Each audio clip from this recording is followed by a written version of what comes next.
ಮತ್ತೊಂದ್ ಕಡೆ ಸುಜಾತಾ ಭಟ್ ಹೇಳ್ತಾರೆ, ನಾನು ಇನ್ನು ಈ ಷಡ್ಯಂತ್ರದಲ್ಲಿ ಇರಲ್ಲ.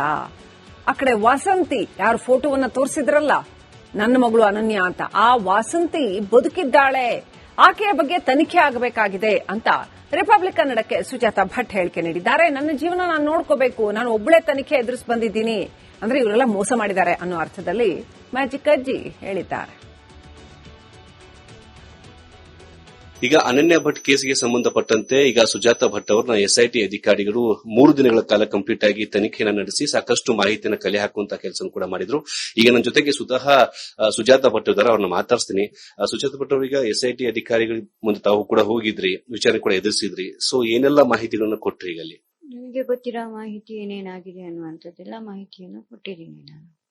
ಅದರಲ್ಲಿ ವಾಸಂತಿದು ಒಂದು ಫೋಟೋನು ಹೀಗೆ ಅಂತ ಕೇಳಿದವಾಗ, ಹೌದು ನಾನು ಈ ರೀತಿ ಮಾಧ್ಯಮದವರದ್ದು ಇದು ಮಾಡೋಕ್ಕೋಸ್ಕರ ತಾಳಾರದು ಕೊಟ್ಟಿದ್ದೆ, ಆದ್ರೆ ಅದು ಒಂದು ಮುನ್ನೆಲೆಗೆ ಬರಬೇಕಾಗಿತ್ತು. ಅದು ಸತ್ತಿಲ್ಲ ಅನ್ನುವಂಥದ್ದು ನನ್ನ ಒಂದು ಮನಸ್ಸಿಗೆ ಇದೆ.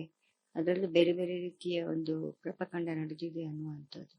ಹಾಗಾಗಿ ಅದನ್ನು ಒಂದು ತನಿಖೆಗೆ ಇದು ಮಾಡ್ಬೇಕನ್ನುವಂತ ಒಂದು ಇದನ್ನ ನಾನು ವ್ಯಕ್ತಪಡಿಸಿದ್ದೀನಿ. ಆ ಹುಡುಗ ಇಲ್ಲ, ಆ ಹುಡುಗನ ಅಕ್ಕ ಅವ್ರಿಗಾದ್ರೂ ಒಂದು ಮನಸ್ಸಿಗೆ ಇದಾಗ್ಲಿ, ಗೊತ್ತಾಗ್ಲಿ ಏನು ಅಂತ, ಯಾರು ಏನ್ ಮಾಡ್ತಾ ಇದ್ದಾರೆ ಅನ್ನೋದು. ಸುಮ್ನೆ ಸುಮ್ನೆ ನಮ್ಮನ್ನ ಬೇವ್ ಮಾಡಿದ್ರು ಚೆನ್ನಾಗಿರಲ್ಲ. ನಾನ್ ಸಾಕಷ್ಟು ಮಾಹಿತಿಗಳನ್ನ, ಬೇರೆ ಬೇರೆ ರೀತಿಯ ಮಾಹಿತಿಗಳನ್ನ, ನನಗೆ ಗೊತ್ತಿರೋ ಮಾಹಿತಿ, ಅವ್ರು ಕೇಳಿದ ಪ್ರಶ್ನೆಗಳಿಗೆ ಸಮಂಜಸವಾಗಿ ಉತ್ತರನ ಕೊಟ್ಟಿದ್ದೀನಿ. ನನ್ನ ಹಿನ್ನೆಲೆಯಿಂದ ಹಿಡಿದು, ನಾನು ಹುಟ್ಟಿನಿಂದ ಹಿಡಿದು ಇಲ್ಲಿ ತನಕ ಏನೇನಾಗಿದೆ ಅನ್ನುವಂತಹ ಎಲ್ಲಾ ವಿಚಾರಗಳನ್ನ ಅವ್ರ ಹತ್ರ ನಾನು ಹೇಳಿಕೊಂಡಿದ್ದೀನಿ, ಮತ್ತೆ ಅವರು ಸ್ವತಃ ಬರೆದುಕೊಂಡಿದ್ದಾರೆ. ಹಾಗಾಗಿ ನಾನು ಯಾವುದನ್ನು ಮುಚ್ಚಿಮರೆ ಮಾಡ್ಲಿಲ್ಲ. ಈ ವಸಂತಿ ಬದುಕಿದಾರಂತ ತಾವ್ ಯಾಕೆ ಹೇಳ್ತಾ ಇದ್ರಿ? ಯಾಕೆ ಅಂತ ಹೇಳಿದ್ರೆ, ಅಲ್ಲಿನೂ ಆ ಹೆಣವನ್ನ ಇವರು ಹುಡುಗನ ಕಡೆಯವರಿಗೆ ಯಾರಿಗೂ ನೋಡ್ಲಿಕ್ಕೆ ಬಿಡ್ಲಿಲ್ಲ.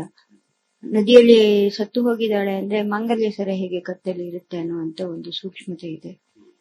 ಒಂದು ಪೂರ್ತಿ ಬಟ್ಟೆ ಮಾತ್ರ ಸಿಕ್ಕಿದೆ, ಚಿಂದಿ ಆಗಿದೆ, ಹೆಣನೇ ಇದಾಗಿದೆ, ಡಿಕಾಂಪೋಸ್ ಆಗಿದೆ ಅಂದ್ರೆ ಮಾಂಗಲ್ಯ ಸರ ಮಾತ್ರ ಯಾಕೆ ಸಿಗುತ್ತೆ? ಹರಿದುಕೊಂಡು ಹೋಗುವ ನದಿಯಲ್ಲಿ ಆದ್ರೆ ಮಾಂಗಲ್ಯ ಸರನು ಹೋಗ್ಬೇಕಲ್ವಾ? ಸುಜಾತಾ ಭಟ್ ಬಂಧನ, ನಾನು ಯಾಕೆ ಬಂಧನ ಆಗ್ಲಿ?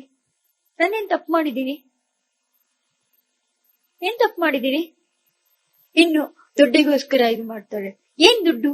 ಯಾರು ದುಡ್ಡು ಕೊಟ್ಟಿದ್ದಾರೆ ನನಗೆ? ನನ್ ಬರೀ ಕೈಯಲ್ಲಿ ಬಂದಿದ್ದೀನಿ, ನನ್ನ ಮೊಬೈಲ್ ಅನ್ನು ಸೀಸ್ ಮಾಡಿದ್ದಾರೆ. ಆಗ್ಲಿ, ಅವರಿಗೆ ನಾನು ಮನಪೂರ್ವಕವಾಗಿ ಅವ್ರು ಏನ್ ಕೇಳಿದ್ದಾರೆ ಅಷ್ಟನ್ನು ನಾನು ಮನಪೂರ್ವಕವಾಗಿ ಅವರು ಕೇಳಿದ ಇದಕ್ಕೆಲ್ಲ ಆ ವಸ್ತುಗಳನ್ನೆಲ್ಲ ಕೊಟ್ಟಿದ್ದೀನಿ. ಯಾಕಂದ್ರೆ ನನ್ನಿಂದ ಏನು ತಪ್ಪಾಗಿಲ್ಲ. ಯಾರು ಇದು ಮಾಡಿದಾರೆ ಅವರಿಗೆ ಅದು ಆಗೋದು. ನನಗೆ ಈ ಸ್ಥಿತಿ ಬರ್ತದೆ ಅಥವಾ ನಂಗೆ ಈ ಸಿಚುವೇಶನ್ ಕೊಡ್ತಾರೆ ಅನ್ನೋದು ನನಗೂ ಗೊತ್ತಿಲ್ಲ. ನಾನು ಸ್ವಲ್ಪ ನನ್ನ ಟೈಮ್ ಚೆನ್ನಾಗಿಲ್ಲ ಅನ್ನುವಂಥದ್ದನ್ನ ಮಾತ್ರ ನಾನು ಇವಾಗ ಹೇಳ್ಬೇಕು ಅಷ್ಟೇ. ಇವರು ಕೂಡ ಒಪ್ಕೊಂಡ್ರು, ಯಾರು ಗಿರೀಶ್ ಮಠನ್ ಕೂಡ ಒಪ್ಕೊಂಡು, ಹೌದು ನಾವು ಅವ್ರು ಕರ್ಕೊಂಡು ಎಲ್ಲಿ ಕೂಡ ಹೋಗಿದ್ವಿ ಅಂತ ಹೇಳಿ ಅವರು ಒಪ್ಕೊಂಡ್ರು. ಜಯಂತ್ ಅವರು ಕೂಡ ಒಪ್ಕೊಂಡ್ರು. ಒಪ್ಕೊಂಡಿದಾರ ಬಿಟ್ಟಿದಾರೋ ನನಗೆ ಬೇಡ ಸರ್. ನಾನು ಇದರಿಂದ ಹೊರಗಡೆ ಬಂದಿದ್ದೀನಿ. ಈ ಒಂದು ವೃತ್ತ, ಈ ಕೂಪದಿಂದ ನಾನು ಹೊರಗಡೆ ಬಂದಿದ್ದೀನಿ. ನನ್ನನ್ನ ಯಾರು ಇದು ಮಾಡೋದು ಬೇಡ. ಯಾರ್ಯಾರು ಏನೇನ್ ಮಾಡಿದಾರೋ ಅವ್ರವ್ರು ಅನುಭವಿಸ್ತಾರೆ. ಇದಿಷ್ಟು ಸುಜಾತಾ ಭಟ್ ಅವ್ರ ಮಾತೊಂದಿಗೆ ಎಸ್ಐಟಿಯಲ್ಲಿ ನಾನು ಏನೆಲ್ಲ ಹೇಳಿಕೆಗಳನ್ನು ಕೊಡಬೇಕು ಅದೆಲ್ಲವನ್ನು ಕೂಡ ಕೊಟ್ಟಿದ್ದೀನಿ. ಎಸ್ಐಟಿ ಅಧಿಕಾರಿಗಳು ಕೂಡ ನನಗೆ ಸರಿಯಾದಂತಹ ಒಂದು ಸ್ಪಂದನೆ ಕೂಡ ಕೊಟ್ಟಿದ್ದಾರೆ. ನಾನು ಇನ್ಮೇಲೆ ಈ ಧರ್ಮಸ್ಥಳದ ಯಾವುದೇ ರೀತಿಯಾದಂತಹ ಒಂದು ಕೇಸ್ಗಳಲ್ಲಿ ನಾನು ಭಾಗಿಯಾಗುವುದಿಲ್ಲ, ನನ್ನ ಜೀವನವನ್ನು ನಾನು ಕಟ್ಕೋಬೇಕಾಗಿದೆ ಅನ್ನೋ ಮಾತನ್ನು ಕೂಡ ಇವತ್ತು ರಿಪಬ್ಲಿಕ್ ಕನ್ನಡಕ್ಕೆ ಹೇಳುವಂತ ಕೆಲಸ ಮಾಡ್ತಿದ್ದಾರೆ. ಕ್ಯಾಮರಾ ಪರ್ಸನ್ ಮಂಜುನಾಥ್ ಜೊತೆಗೆ ರಿಪಬ್ಲಿಕ್ ಕನ್ನಡ, ಬೆಂಗಳೂರು. ಮತ್ತೊಂದ್ ಕಡೆ ಸುಜಾತಾ ಭಟ್ ಹೇಳ್ತಾರೆ, ನಾನು ಇನ್ನು ಈ ಷಡ್ಯಂತ್ರದಲ್ಲಿ ಇರಲ್ಲ. ಆ ಕಡೆ ವಾಸಂತಿ ಯಾರು ಫೋಟೋವನ್ನ ತೋರಿಸಿದ್ರಲ್ಲ ನನ್ನ ಮಗಳು ಅನನ್ಯ ಅಂತ, ಆ ವಾಸಂತಿ ಬದುಕಿದ್ದಾಳೆ, ಆಕೆಯ ಬಗ್ಗೆ ತನಿಖೆ ಆಗಬೇಕಾಗಿದೆ ಅಂತ ರಿಪಬ್ಲಿಕ್ ಕನ್ನಡಕ್ಕೆ ಸುಜಾತಾ ಭಟ್ ಹೇಳಿಕೆ ನೀಡಿದ್ದಾರೆ. ನನ್ನ ಜೀವನ ನಾನು ನೋಡ್ಕೋಬೇಕು, ನಾನು ಒಬ್ಬಳೇ ತನಿಖೆ ಎದುರಿಸಿ ಬಂದಿದ್ದೀನಿ ಅಂದ್ರೆ ಇವರೆಲ್ಲ ಮೋಸ ಮಾಡಿದ್ದಾರೆ ಅನ್ನೋ ಅರ್ಥದಲ್ಲಿ ಮ್ಯಾಜಿಕ್ ಅಜ್ಜಿ ಹೇಳಿದ್ದಾರೆ.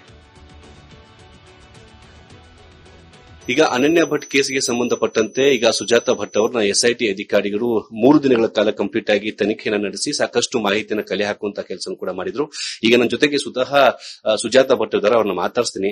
ಸುಜಾತಾ ಭಟ್ ಅವರೀಗ ಎಸ್ಐಟಿ ಅಧಿಕಾರಿಗಳ ಮುಂದೆ ತಾವು ಕೂಡ ಹೋಗಿದ್ರಿ, ವಿಚಾರಣೆ ಕೂಡ ಎದುರಿಸಿದ್ರಿ. ಸೊ ಏನೆಲ್ಲ ಮಾಹಿತಿಗಳನ್ನ ಕೊಟ್ರಿ? ಈಗ ಅಲ್ಲಿ ನನಗೆ ಗೊತ್ತಿರೋ ಮಾಹಿತಿ ಏನೇನಾಗಿದೆ ಅನ್ನುವಂಥದ್ದೆಲ್ಲ ಮಾಹಿತಿಯನ್ನು ಕೊಟ್ಟಿದ್ದೀನಿ ನಾನು.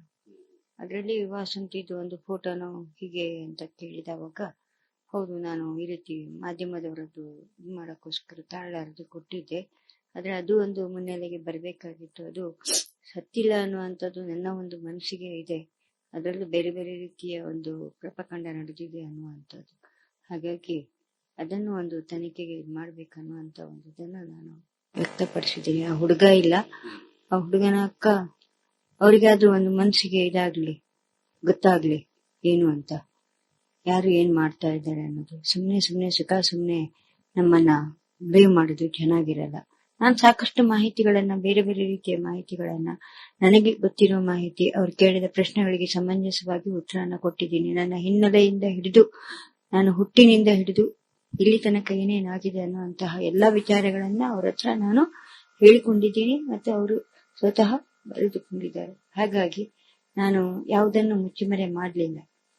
ಈ ವಸಂತಿ ಬದುಕಿದಾರಂತ ತಾವ್ ಯಾಕೆ ಹೇಳ್ತಾ ಇದ್ರಿ? ಯಾಕೆ ಅಂತ ಹೇಳಿದ್ರೆ, ಅಲ್ಲಿನೂ ಆ ಹೆಣವನ್ನ ಇವರು ಹುಡುಗನ ಕಡೆಯವರಿಗೆ ಯಾರಿಗೂ ನೋಡ್ಲಿಕ್ಕೆ ಬಿಡ್ಲಿಲ್ಲ.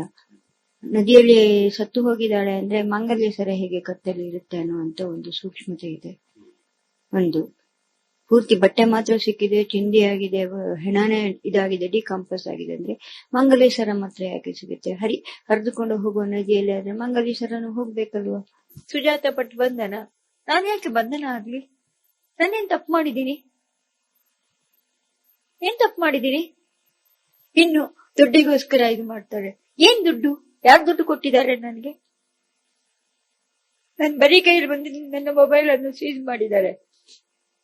ಆಗ್ಲಿ, ಅವರಿಗೆ ನಾನು ಮನಪೂರ್ವಕವಾಗಿ ಅವ್ರು ಏನ್ ಕೇಳಿದ್ದಾರೆ ಅಷ್ಟನ್ನು ನಾನು ಮನಪೂರ್ವಕವಾಗಿ ಅವರು ಕೇಳಿದರೆ ಇದಕ್ಕೆಲ್ಲ ಆ ವಸ್ತುಗಳನ್ನೆಲ್ಲ ಕೊಟ್ಟಿದ್ದೀನಿ. ಯಾಕಂದ್ರೆ ನನ್ನಿಂದ ಏನು ತಪ್ಪಾಗಿಲ್ಲ. ಯಾರು ಇದು ಮಾಡಿದಾರೆ ಅವರಿಗೆ ಅದು ಆಗೋದು. ನನಗೆ ಈ ಸ್ಥಿತಿ ಬರ್ತದೆ ಅಥವಾ ನಂಗೆ ಈ ಸಿಚುವೇಶನ್ ಕೊಡ್ತಾರೆ ಅನ್ನೋದು ನನಗೂ ಗೊತ್ತಿಲ್ಲ. ನಾನು ಸ್ವಲ್ಪ ನನ್ನ ಟೈಮ್ ಚೆನ್ನಾಗಿಲ್ಲ ಅನ್ನುವಂಥದ್ದನ್ನ ಮಾತ್ರ ನಾನು ಇವಾಗ ಹೇಳ್ಬೇಕು ಅಷ್ಟೇ. ಇವರು ಕೂಡ ಒಪ್ಕೊಂಡ್ರು, ಯಾರು ಗಿರೀಶ್ ಮಠನ್ ಕೂಡ ಒಪ್ಕೊಂಡು, ಹೌದು ನಾವು ಅವ್ರು ಕರ್ಕೊಂಡು ಎಲ್ಲಿ ಕೂಡ ಹೋಗಿದ್ವಿ ಅಂತ ಹೇಳಿ ಅವರು ಒಪ್ಕೊಂಡ್ರು. ಜಯಂತ್ ಅವರು ಕೂಡ ಒಪ್ಕೊಂಡ್ರು. ಒಪ್ಕೊಂಡಿದಾರೋ ಬಿಟ್ಟಿದಾರೋ ನನಗೆ ಬೇಡ ಸರ್. ನಾನು ಇದರಿಂದ ಹೊರಗಡೆ ಬಂದಿದ್ದೀನಿ. ಈ ಒಂದು ವೃತ್ತ, ಈ ಕೂಪದಿಂದ ನಾನು ಹೊರಗಡೆ ಬಂದಿದ್ದೀನಿ. ನನ್ನನ್ನ ಯಾರು ಇದು ಮಾಡೋದು ಬೇಡ. ಯಾರ್ಯಾರು ಏನೇನ್ ಮಾಡಿದಾರೋ ಅವ್ರವ್ರು ಅನುಭವಿಸ್ತಾರೆ. ಇದಿಷ್ಟು ಸುಜಾತ ಭಟ್ ಅವರ ಮಾತು. ನನಗೆ ಎಸ್ಐಟಿಯಲ್ಲಿ ನಾನು ಏನೆಲ್ಲ ಹೇಳಿಕೆಗಳನ್ನು ಕೊಡಬೇಕು ಅದೆಲ್ಲವನ್ನೂ ಕೂಡ ಕೊಟ್ಟಿದ್ದೀನಿ. ಎಸ್ಐಟಿ ಅಧಿಕಾರಿಗಳು ಕೂಡ ನನಗೆ ಸರಿಯಾದಂತಹ ಒಂದು ಸ್ಪಂದನೆ ಕೂಡ ಕೊಟ್ಟಿದ್ದಾರೆ. ನಾನು ಇನ್ಮೇಲೆ ಈ ಧರ್ಮಸ್ಥಳದ ಯಾವುದೇ ರೀತಿಯಾದಂತಹ ಒಂದು ಕೇಸ್ಗಳಲ್ಲಿ ನಾನು ಭಾಗಿಯಾಗುವುದಿಲ್ಲ. ನನ್ನ ಜೀವನವನ್ನು ನಾನು ಕಟ್ಕೋಬೇಕಾಗಿದೆ ಅನ್ನೋ ಮಾತನ್ನು ಕೂಡ ಇವತ್ತು ರಿಪಬ್ಲಿಕ್ ಕನ್ನಡಕ್ಕೆ ಹೇಳುವಂತ ಕೆಲಸ ಮಾಡ್ತಿದ್ದಾರೆ. ಕ್ಯಾಮರಾ ಪರ್ಸನ್ ಮಂಜುನಾಥ್ ಜೊತೆಗೆ ರಿಪಬ್ಲಿಕ್ ಕನ್ನಡ, ಬೆಂಗಳೂರು. ಮತ್ತೊಂದು ಕಡೆ ಸುಜಾತ ಭಟ್ ಹೇಳ್ತಾರೆ, ನಾನು ಇನ್ನೀ ಷಡ್ಯಂತ್ರದಲ್ಲಿ ಇರಲ್ಲ. ಆ ಕಡೆ ವಾಸಂತಿ ಯಾರು ಫೋಟೋವನ್ನ ತೋರಿಸಿದ್ರಲ್ಲ, ನನ್ನ ಮಗಳು ಅನನ್ಯ ಅಂತ, ಆ ವಾಸಂತಿ ಬದುಕಿದ್ದಾಳೆ, ಆಕೆಯ ಬಗ್ಗೆ ತನಿಖೆ ಆಗಬೇಕಾಗಿದೆ ಅಂತ ರಿಪಬ್ಲಿಕ್ ಕನ್ನಡಕ್ಕೆ ಸುಜಾತ ಭಟ್ ಹೇಳಿಕೆ ನೀಡಿದ್ದಾರೆ. ನನ್ನ ಜೀವನ ನಾನು ನೋಡ್ಕೋಬೇಕು, ನಾನು ಒಬ್ಬಳೇ ತನಿಖೆ ಎದುರಿಸಿ ಬಂದಿದ್ದೀನಿ ಅಂದ್ರೆ ಇವರೆಲ್ಲ ಮೋಸ ಮಾಡಿದ್ದಾರೆ ಅನ್ನೋ ಅರ್ಥದಲ್ಲಿ ಮ್ಯಾಜಿಕ್ ಅಜ್ಜಿ ಹೇಳಿದ್ದಾರೆ. ಈಗ ಅನನ್ಯ ಭಟ್ ಕೇಸ್ಗೆ ಸಂಬಂಧಪಟ್ಟಂತೆ